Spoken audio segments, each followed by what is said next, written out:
Now, I want to ask you a question. We hear you. Were you about to throw up as this was happening? What are the noises that we're hearing? Exactly. I talked a little bit about this on my Instagram. And so I've had a slight history of anxiety in my past. I don't think it's anything abnormal. Lots of people, experience symptoms in various ways. I have never gagged before in my life like that. I think the fact that, this is a unique situation. There are lots of cameras on me. I had made a choice that affected not only myself, but a large number of others. Um, and then I was going into some negative, positive feedback loops where I kept thinking about failure and the loss that people would be experiencing from not winning this money Sure. instead of just, thinking about it as a competition. And I still Mhm. have the opportunity to make it through this. Mhm. And so I'm focusing on a lot of the negatives, and that's just making the stress build up. Yeah. And one way that I used to hold stress was in my neck and my shoulders, and that led to some kind of twitching. And I was just cognizant of the fact that I don't want to be twitching on television. And so Sure. instead, I'm holding it right now in my fists and my stomach. Mhm. And that for me led to gagging. Mhm. Who knows?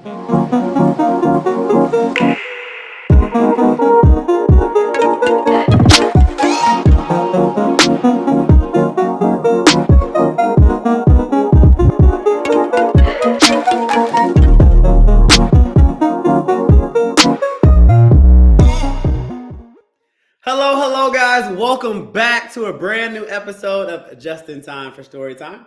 I'm your host, Justin Stephen Ford, author of the diverse picture book, I See Me. And as you know, this channel is all about positivity, inspiring people with inspiring stories. And as you know, I had the opportunity to be on the #1 show on Netflix right now, Squid Game's The Challenge.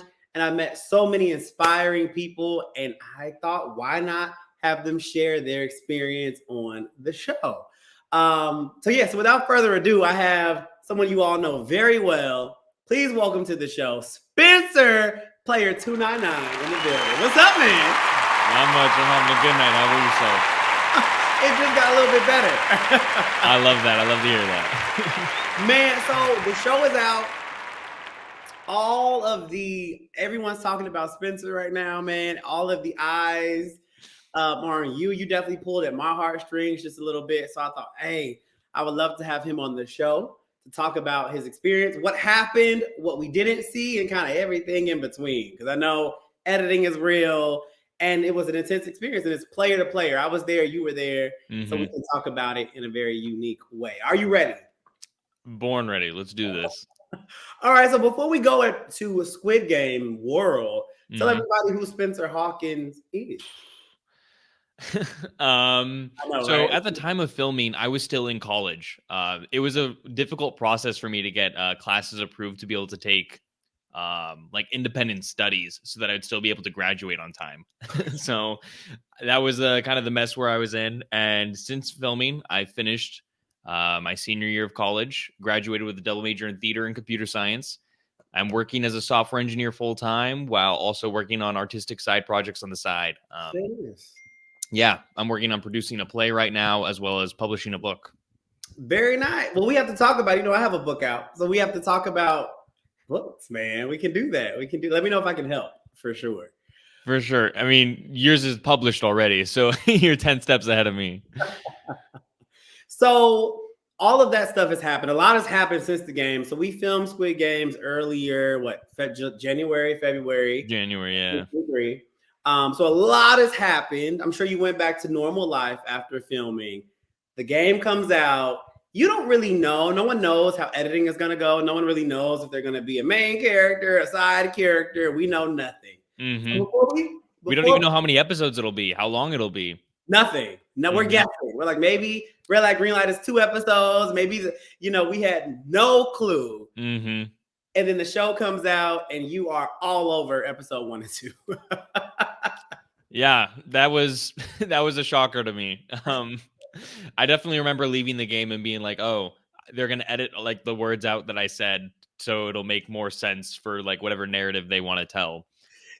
But they put me in there. And so I was honored. They did. So before we get to that moment, let's rewind a little bit to Squid Games, the scripted show. Were you a fan of the show originally? Yes, I loved it. I'm a huge TV movie guy. I love watching new stories. I will say though, I was kind of late to the game. I heard there's a new show called Squid Games, and I was like, why are people watching like a competition show with squids? Like this just sounds About weird. calamari. Yeah. Yeah. Okay, so you were a fan of the show, binge watched it, I'm sure later, just like everyone else. But then, how did you find out about the reality version of the show? So a few years ago, I actually had cancer. And coming out of that, it became clear to me the two things that were most important to my life are memorable experiences as well as building connections with other people. So one of the memorable experiences I really wanted to have was to be able to work on a feature film. And I got the opportunity to work as a PA. So, just running water bottles and carrying walkie-talkies for a film in Atlanta. And when I was staying at when I got back to my hotel room after a day of working, I was about to pass out. I was so tired, but I opened my phone and the first ad on YouTube was to apply for Squid Game, the challenge. And so I said, whatever, I'll do it. And I spent the next 30 minutes filling out that application before I passed out. So did you have any apprehension about it, or they're not going to pick me, or you were just like, let's just go for it because of, and first off, congratulations on being in remission. Did you have any apprehension, or was it just a no-brainer? You're just like, I'm doing it. Well, of course I just had to put out my shot. I feel like that's what life is. You got to put out your shots. You got to reach for every opportunity you have. And they don't all land, Okay. I'll talk about resilience in a second. So you get the call. Hello, Spencer. There's a 6-month. I mean, for me, it was about a 6-month audition process. Was it that long for you? Wow. I think I first submitted my audition in early October, if I remember the timeline correctly. And I didn't have it confirmed that I was in until December. Okay.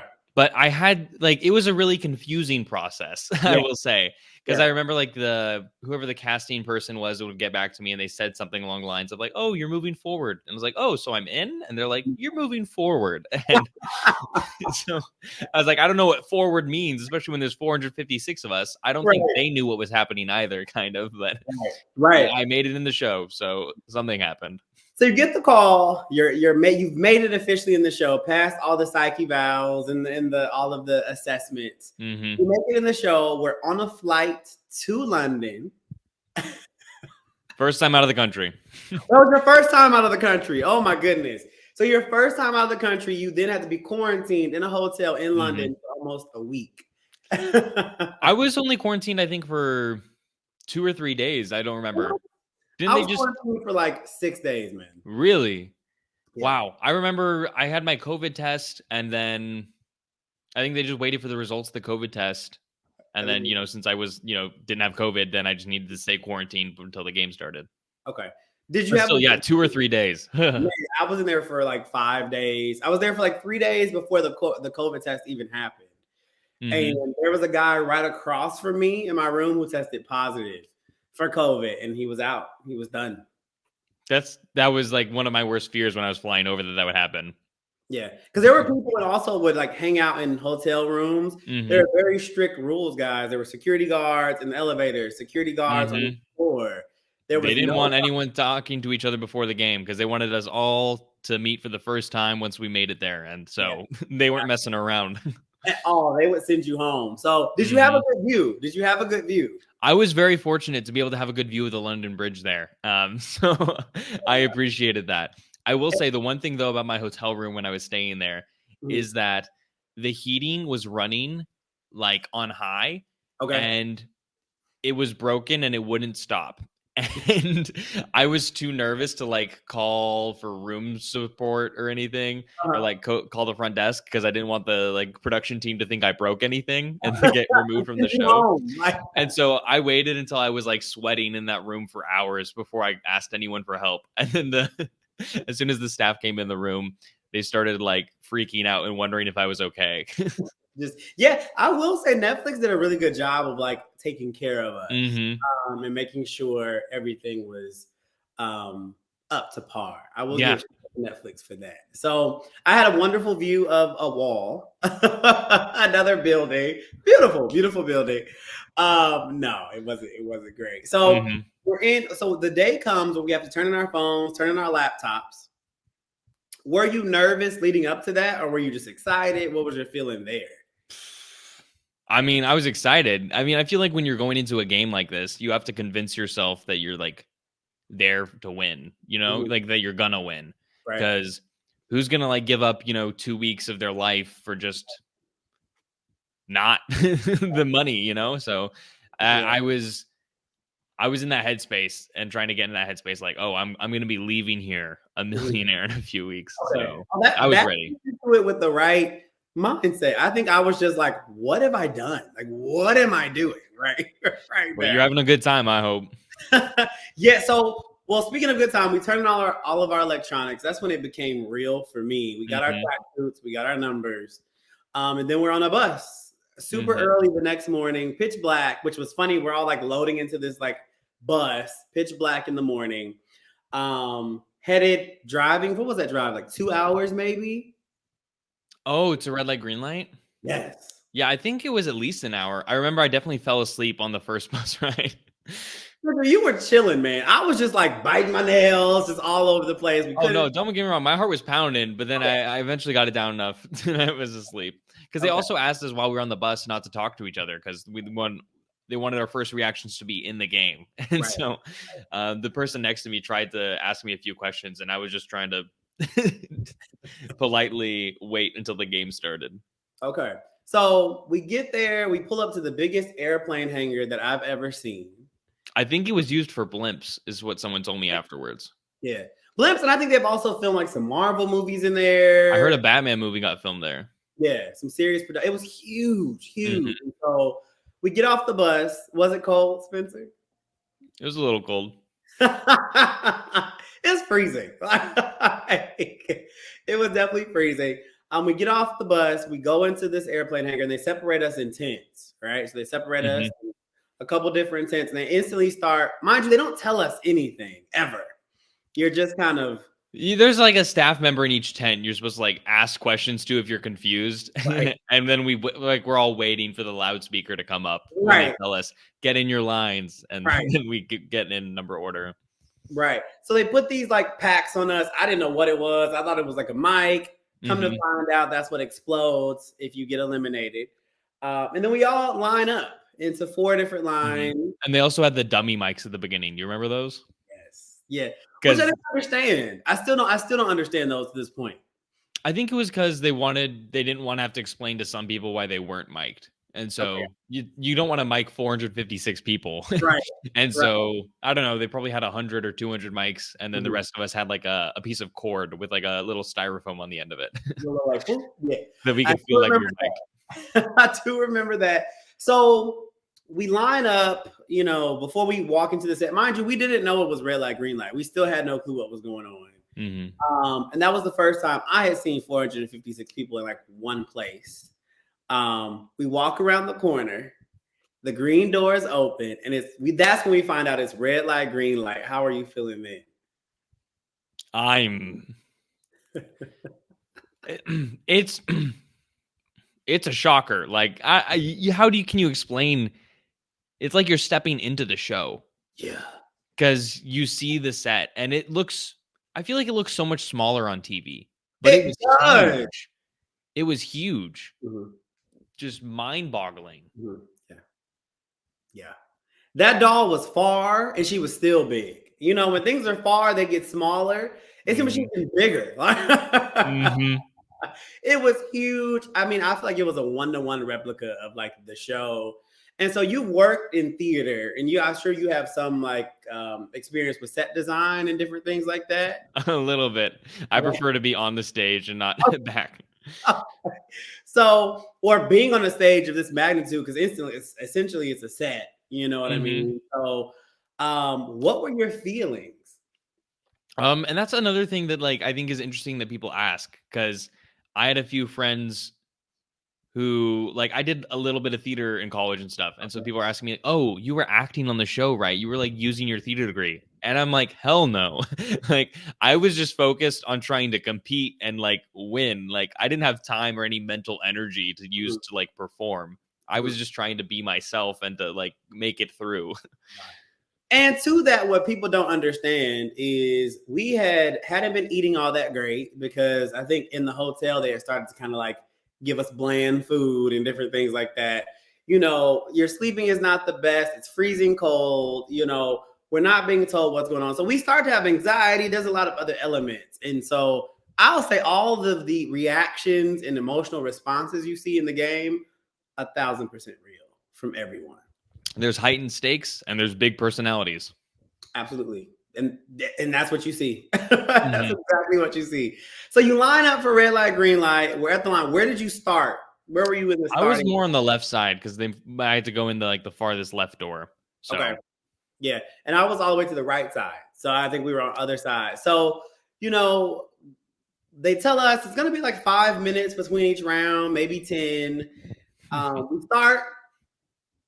We have to wait that first round in red light, green light. And I think it ended up being maybe 20, 30 minutes in between rounds. I wish I had to watch. All I can say is that one woman who was squatting and couldn't hold the squat for long enough. I have respect for her because she definitely held a squat longer than I could have. Yeah. And what you see on the show, like it seems like she was holding that squat for like 2 seconds. She was probably holding that squat for 30 minutes. Like some of us, I know I played red light, green light for about 7 hours. It was a while. I wish I knew how long it was exactly.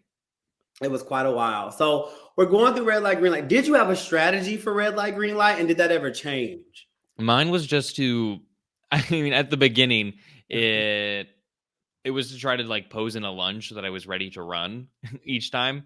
Yeah. But that lunge was a little hard to hold. And so every time after that, I just stood still, like knees slightly bent, looking forward, hands in my pockets. Okay. Same. So what I will say is it was very intense. What you see on television, it was probably times 10 in my mind there. Was there ever a moment that you had any doubt where you were like, I don't know if I can do this? Constantly. Okay. Constantly had doubt. Like I remember one day where I'd been training very slightly for like a month, and then I decided I was going to run a marathon. And so I went out, and it was in the middle of winter, and it was snowing outside when I started for the first 4 miles, and I just started running, and I didn't stop until I finished the marathon. Mind you, I wasn't exactly running super fast at the end. There might have been some walking, but that was a very mentally tough day. And this was also a tough day as well. Yeah, very tough day. So, and I know for me, like I counted myself out from the very beginning. I was like, oh, there's no, which is probably the worst thing to do. And then I got halfway and I was like, oh, I still don't think I can do it, but I'm close. And I got 3/4 of the way and I was like, I have to do it. So I tell everyone that I feel like everyone who made it past red light, green light has been through something or knows what it's like to really fight for something. Would you feel the same way? I think the most impactful thing about making it through red light, green light is that at that point when we all went into the dorms, it was something we'd all done together. And so we were all, it kind of felt like we were all on the same team.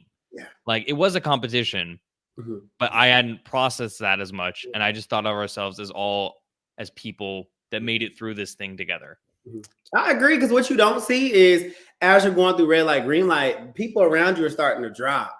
And the people that are not, you kind of start to like motivate each other to kind of keep going. I know where I was on the right side, we kind of had we weren't talking, but it was like, okay, what are you going to do? Keep going, don't stop. And I think that was a trauma bonding, whatever you want to call it, but we all went through something very camaraderie. I like that. And we got through. So you picked a red light, green light. Ever had a feeling like that in your entire life? Had a feeling like what? Have you ever had a feeling like getting through red light, green light? Because I know I felt like I said, I was convincing myself that I was going to make it through the competition with that $4.5 million. So it felt like winning $4.5 million, making it through that first game. Yeah, I agree. That felt like $4 million. So fast forward a little bit, we walk into the dorms for the very first time. I remember for me, I was just like awestruck. I remember from the dorms to the bathroom, how big the set was, took like a 5-minute walk or 4-minute walk. It was a quite a ways. It was huge. It was just like you see on the show, just like you see on TV. How was walking in the dorms for you for the first time? Exactly like you're saying. Just the awe of seeing such a large set. It feels like you're walking into the show. And I think the other interesting thing about it too is that there are cameras everywhere. I think that's something that like it's easy to miss when you're watching the show is that sometimes it's like, "Oh, why is this shot a little weird or something?" Mhm. And it's because there's hundreds of cameras in the room and they're in a certain space and they're remote controlled so people can turn the cameras to look in different ways, but like there's just all the cameras where they are and that's how it's going to be. And it's 2023, so it's not people like mid cameramen holding and like zooming in. There are little cameras that you can easily forget that are there. I think a couple days in or a Yeah, day. because they're like black, and so they blend in with all the scaffolding for the Yeah, beds and whatnot. exactly. So again, people are like, "Aren't you on camera? Didn't you?" You forget. Like it becomes very real. And Hmm. after you go through something like red light, green light, it becomes so real. So you're in the dorms. Is strategy? What is your strategy or gameplay at this point? Well, I am just excited to be there, and like I said, I'm convinced that I'm going to leave with the money, and so Mhm. I'm wanting to make as many friends as I can because I think there's such interesting and cool people there. But I'm also knowing that like goodbyes are hard for me. And so I'm trying not to get too close to everyone. I remember the first time the money dropped into the piggy bank, I went Mhm. and I laid right under it to watch that money drop down. And I kept telling myself, eyes on the prize. That was you. I remember a guy laying down. That was you. I remember a That guy was laying me. on the floor. Did you fall asleep down there? I think I did for a little bit. Yep. Good time. It was He was taking it all in. So we're in there for a couple days. I also got out on Cookie. So we're in there for a couple days, and then the guards come out. Now the food situation. How are you feeling about the food? Because we see people talk about the food. I loved the rice with the meatballs. I think that was my favorite dish. It's been a little while since I had plain oatmeal, so that was a different breakfast for me. Yeah, boiled chicken, the carrots they're cutting up. We definitely ate those carrots. Yeah. I think But I told people it reminded me of like an adult summer camp. Food had room to be better, but the company was the best. And I loved not having our cell phones around with us. one thing that I will say, there's two things that I really appreciated that I learned was Hmm. how strong I was mentally getting through red light, green light. But the beautiful thing that I relate to was all of us are wearing the same thing in a red light, green light. So you're not able to judge anyone. You're not able Hmm. to have any preconceived notions. There's no outside distraction, no telephones, no TV, no clock, Hmm. anything. And I think a beautiful thing that happened for me was to see how people just got to know people for people. You know what I mean? And I think Exactly. I got closer to people in 3 days than I had my entire life. You look around, and that's one thing I wish they would have showed were more stories, but you had people crying, getting emotional, just talking about who they really are. And I think it was really beautiful to see just mankind be. What do you think? Did you kind of sense No, that? exactly. That's what I was trying to get at with everyone felt together. And Yeah, sure, there was a little bit of drama already from the beginning with people disagreeing with one another. But for the most part, it was people from all different walks of life um, making friends with one another. absolutely. Yeah, you had different ages, ethnic backgrounds, religions, races. Like it was Careers. see. Yeah, that's really cool to see. So the guards come out. We walk through the staircase. We do the whole thing that they see, which was also very cool. Hmm. I Shout think out. one thing about that too is a lot of people they ask, "Oh, like did you walk through the staircase?" And yes, we did. And yes, it was huge, Mhm. but it wasn't as huge as they made it seem because when they have those top-down shots, it looks like it's like 20 stories tall. Yes, And I think we walked up and down like maybe 3 stories of yeah, stairs, yeah. but then they've just used their editing magic to make it look even bigger. TV magic, guys. TV, Mhm. which I will say, I don't think TV magic was used a lot, but it was, and then and again, most of it was Mhm. real. So we go into the white room. Let's talk about the white room for a second. It's white. It's it's sterile. It's um Very still. it's the first mystery I feel like because once the first game with red light green light, it's like we knew that was red light green light. Yeah. When we're walking into this white room, it's like, oh, a game is about to happen. What is this game gonna be? And so We know we have to get into 4 lines, and so we're kind of assuming we're just gonna randomly pick our shapes there. And so because in the game, when they go into that white room, that's what they go into before tug of war or something like that. So some people were confused about what game was to happen. How did you pick which line you went in? I think I think there was nobody in the front of the 4th line, and I was like, I'm so ready. I'm ready to compete. Put me in the front of the line. And so I just walked up with a few other people, and we ended up being, I was 3rd in line for it at that point. Mm-hmm. So, and I had the exact opposite mentality. I said, I don't want to be in the front of anything. I don't know what's going to happen, but I appreciate it. So, the first row of people go in and they say, and then you get to see what's actually about to happen. Yeah. And we see them come on the screen above us. Yeah. It felt like we were watching the show at that time. It was so interesting. Yeah. And the other thing about that is that, like, while we were watching them on that screen, they were switching between the cameras in the room. And so it's not like we just saw one camera showing what was happening. Yeah. It was switching between multiple of them. And I felt like I was watching the show at that point. That was the first time I realized, like, oh, that's what it might look like. And I remember saying, because I remember the camera came down and it turned to get the angle. And I was like, oh, this is good television. That's yeah, it was very dramatic. So the guards come out, they ask for the first player, as we see on the show, to go away. We didn't know what was going to happen. And the next time we see them is, like you said, when the screen pops on and they're having to decide. Now, you were the 3rd person to go. Sir. So you're seeing all this pressure build, right? So the first row goes, everyone's eliminated. Second row goes, everyone's eliminated. Your row goes, take it from there, Spencer, because what we see is you getting super emotional. What was happening with that? So I think the first part that was building up to that emotion is that my closest friend in the game was right in front of me in line. Player 288, DeAndre McKenzie. Okay. Love him. Okay. And so when I saw him get eliminated, I still had the mentality that I'm going to walk out of here with the money. And so I knew that, number one, I was going to have to finish this game without my best friend here. And so that hurt. And then number 2, going into that room, I know that a decision ultimately needs to be made. And that there's no point in another group of people self-eliminating because they won't agree on something. And then thirdly, I know I'm not going to put that hardship on anyone else. If no one else is willing to volunteer for Umbrella, then I'm not going to try to pressure anyone else into taking the harder route. Okay.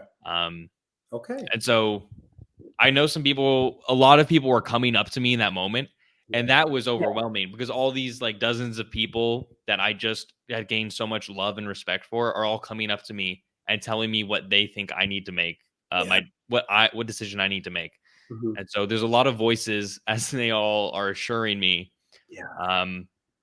But I know the decision I'm going to make at that point, and it's not one that the people behind me will enjoy as much.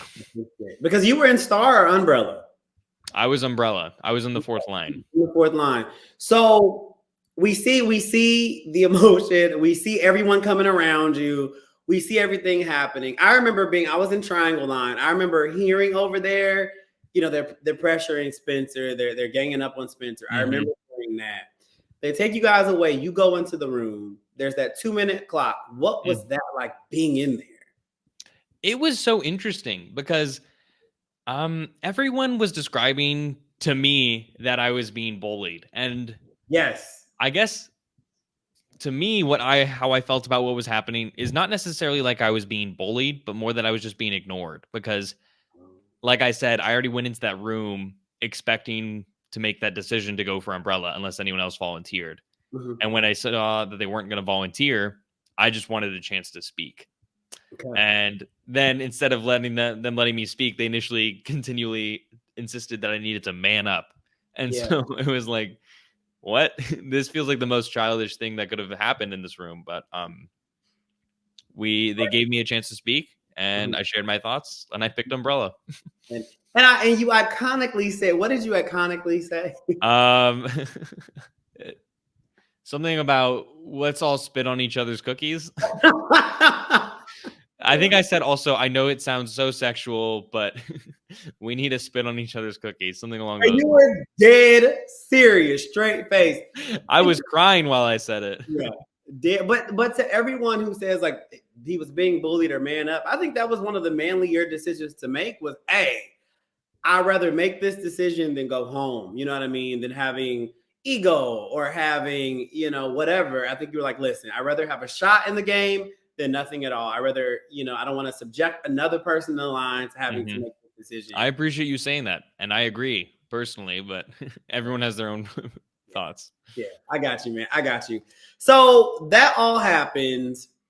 We see how that all plays out on television. You get into the room. Everybody comes into the room that you're in for Umbrella. What was the attitude towards you for people? Were they upset? Were they like, dang, we got the shape because of you? So they touch on it in the show that some people were saying some rude things. And I think it's funny that the only audio they play of anything that was said was idiot. Other things were certainly said that were not included, but also lots of people came up that did show support before the competition began. You'll notice that I don't say anything when people enter the room, and that's because my jaw is closed and I'm holding spit in my mouth. And I'd been holding spit in my mouth for an hour at least at this point, and I just been collecting it ready to compete for the game. Really? Oh, yes. you have reserves. Exactly. Some people had asked me once they saw what was in my tin, and they were like, how did you get some water to pour in your tin? And I said, I didn't. That was spit. So and we see your cookie like floating. It was. I think my only downfall was that I lifted it up out of the tin. Yeah, so we're talking about that in a minute. So we're in cookie, everybody's situated in the cookie. You open your tin. How was that for you? Because we see you, just go there. How was that for you? You open the tin, the cookie's pretty thick. You see an umbrella. Yeah. It's nerve-wracking. I think the cookies are so brittle that like my mind is wondering if there's just some like fracture in the cookie already that I'm not seeing, and I need to like check. They gave everyone a chance to inspect their cookie once for cracks before we began, so that they could get a good cookie that's completely fair before we began. And my mind is like, is my cookie okay? Is my cookie okay? But I think after that, I was able to like calm down and get in a place of like centeredness, ready to compete. Yeah, sure. So that happens. The clock starts ticking down. We see your cookie is soaked. As we see everyone shaking, the nerves. Now, I want to ask you a question. We hear you. Were you about to throw up as this was happening?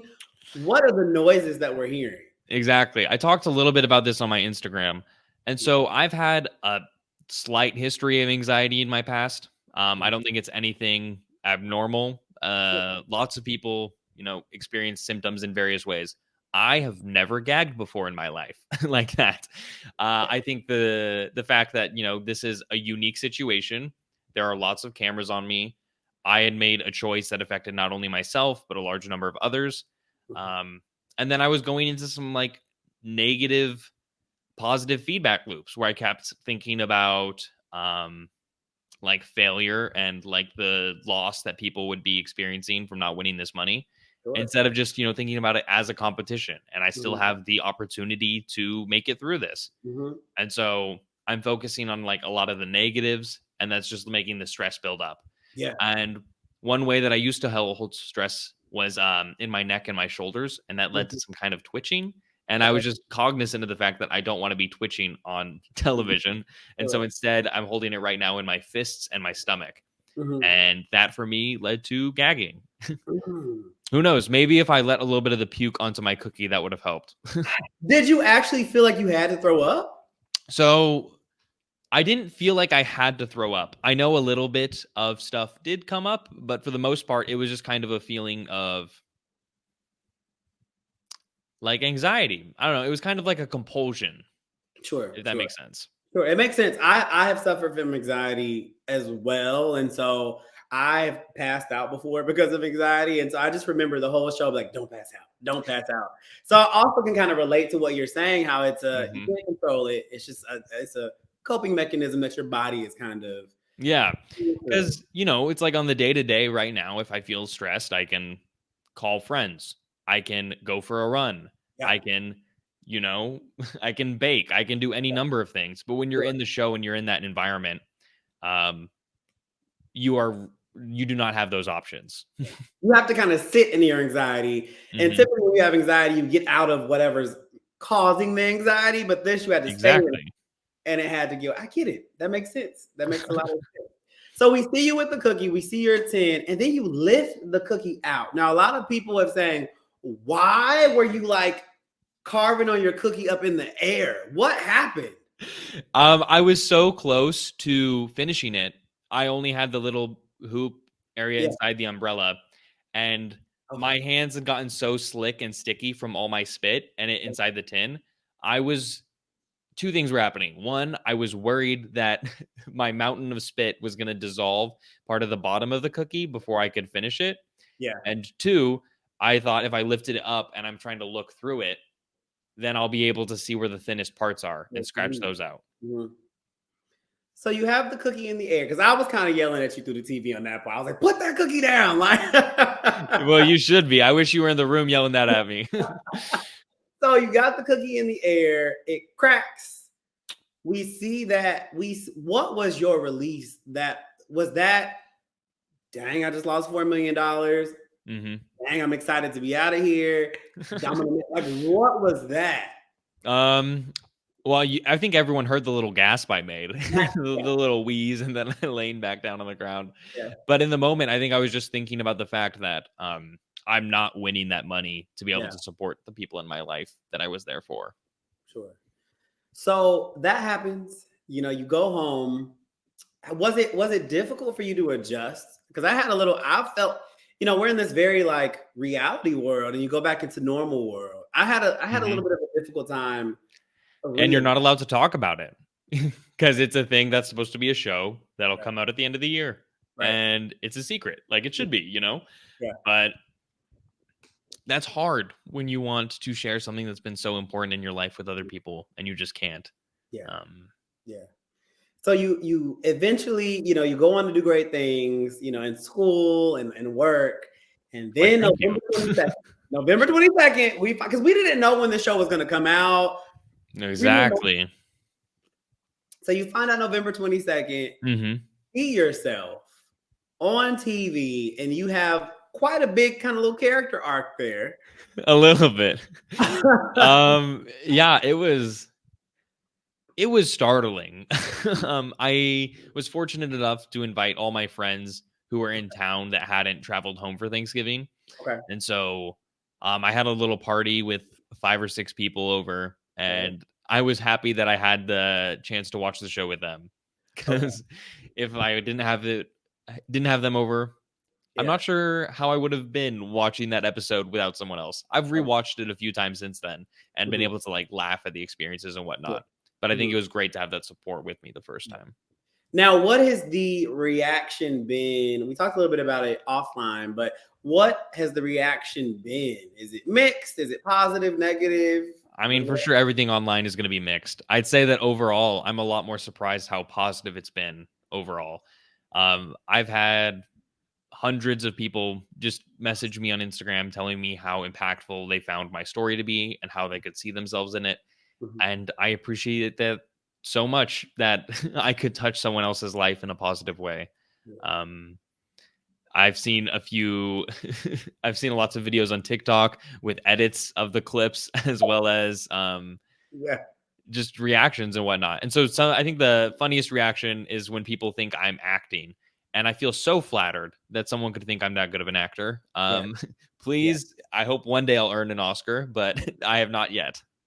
If that was acting, that would have been Oscar award winning. But we're not acting out here, guys. We're just No, trying to survive. big personalities and big stakes. That's it. That's it. So now the show is out. Everything has happened.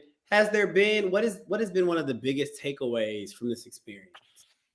I think one of the biggest takeaways from the experience is something that we hadn't even touched on, but Okay. I had there's lots, like you're saying, there's lots of conversations that happen Mhm. that don't make it onto the camera. Mhm. And I was fortunate enough to have some conversations with individuals that made me begin to realize that some relationships I had in my life were toxic. And so I was able to spend more energy over those coming months to try to make some of them healthy, and then ultimately make the choice to remove myself from the ones that were not. And so Mhm. there's been a lot of investment in personal growth in my relationship since then, as well as just in myself. Mhm. And like I said, I've been working a lot more on some other personal projects I hope to be able to share with the world soon. Yeah. And then one thing I did want to touch on is you grew up religious. Yes. And you touch on this on the show because I also grew up very religious. Hmm. And have since, become less religious and more spiritual. But I know we kind of see you questioning things in the show. Hmm. What made you want to talk about that, and where are you with that now? I think when you grow up going to church at least 3 hours every week, I was at I church get that a for just lot. our church meetings for 3 hours a week. And then I had, during high school, I was going to seminary for 5 hours a week. And then Ooh, I was also having like youth groups for anywhere from, like 2 to 5 hours a week. And yeah. so it was a part-time job when I was a child. So it's something that's just so formative in my Mhm, life. And mhm, it's something that's so important to my family.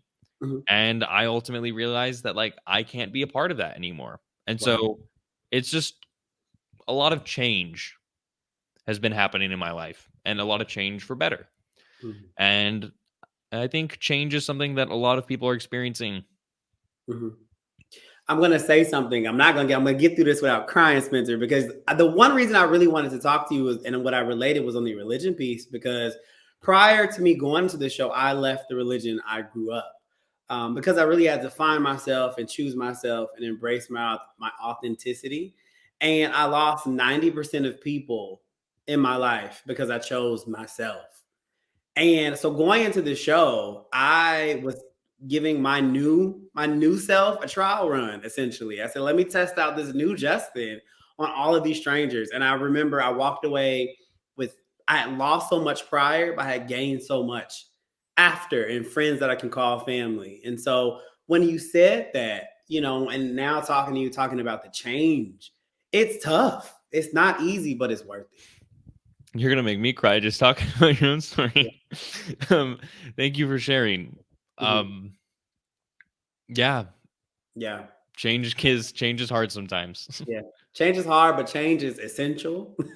Change is the beautiful thing in life. And I just wanted to tell you, I'm proud of you, man. And I'm proud that the world got to see you. I'm proud that you were able to, show a different side of what, being a man looks like. And Thank you. absolutely. Anything else you want to say, Spencer? Thank you. Yeah. So, If people want to see what else I have in store, then they can follow me on Instagram or on TikTok, and I will be following up with more of that soon.